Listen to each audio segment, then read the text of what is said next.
Bloober Team revisited their 2017 horror title Observer this year, opting to give the game a bit of an upgrade. The developers have described Observer System Redux as not quite a full remake, but not a simple remaster either. Observer System Redux is probably closer to an expanded definitive edition, bringing in new side quests, improved graphics, and tweaks to the gameplay. Observer System Redux is set in a grim cyberpunk dystopia. The world is fleshed out through documents and computer terminals, and in dialogues throughout the game. There is just enough of a connection to the modern world to feel eerily familiar, while different enough to be a disturbing what-if scenario. The world is quite rich and is worth revisiting in the future, as the game itself is too short to do the world justice. The story is decent. It starts out well, but becomes scattered at the midpoint. There are a few too many threads that are being spun, so things do not really flow well until the final few sequences at the end of the game. The problems are made worse by the side quests, which further derail the flow. The ending is handled well enough, but there is room for improvement. Loose threads are mostly tied up, but there are a few last-minute twists that feel rushed or thrown in as an afterthought. Observer System Redux is a bit shallow in the gameplay department. For the most part, it is a walking simulator with some light puzzles, investigation, and stealth elements. There is nothing wrong with walking simulators, but the other elements are less than stellar attempts at mechanical variety. The puzzles and investigations are straightforward affairs. Finding passcodes and plugging in cables are used way too often, which make the unique puzzles a treat for all the wrong reasons. The forensic investigations are simple scan and search tasks. It feels like a missed opportunity for players to piece together the events themselves instead of having the game dialogue do it for them. The stealth section is equally shallow. Monsters appear at several points in the game, requiring players to avoid their line of sight, represented by a beam of light, by hiding behind cover. For the most part, players are stuck relying on sound and trying to watch for the beam of light. Luckily, the stealth sections are not too difficult, as the simple mechanics would otherwise make the game frustrating.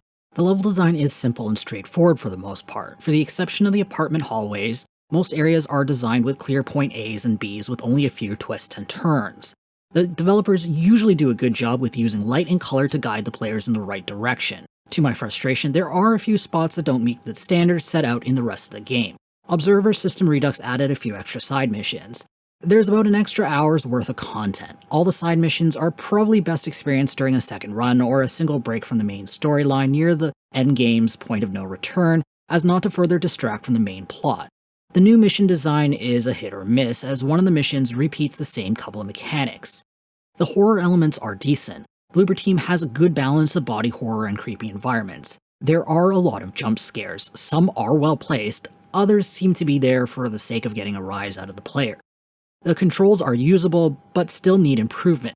Tutorial dialogues are not updated when keybinds are changed. I had problems with the crouch button not working in the dream sequences, requiring me to revert to the default crouch key. I do like the accessibility features in the game, especially the function that allows players to interact with objects by simply clicking a button instead of manipulating objects with the mouse. Bloober Team did a fantastic job with the visual style. The world's presentation says almost as much about the lore as the story itself. The game is set in a stunning clash between dilapidated poverty and high-tech projections. It's as if the high-tech world is trying to cover up the desperation and the destitution like a drug. The audio experience is solid. Rutger Hauer delivers an excellent performance. While the supporting cast do a good job, they just barely keep up with his skill. The soundtrack is enjoyable. It is dark and moody, striking a great balance of horror, electronic, choral, and ambient music. The sound effects are nice. The virtual surround sound has room for improvement. It works well enough to deal with the stealth sections, but better implementation would make for a more immersive experience. Observer System Redux is a fantastic art piece, but only a decent video game. The audiovisual presentation is absolutely fantastic. The world is rich, but the story loses focus at times.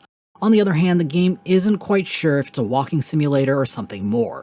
While Observer System Redux is hard to recommend to everyone, the game is an excellent pick for walking simulator fans looking for a gorgeous world to experience.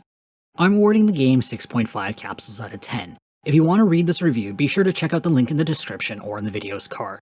If you have a suggestion on what game you want us to review or preview next, be sure to leave us a comment below.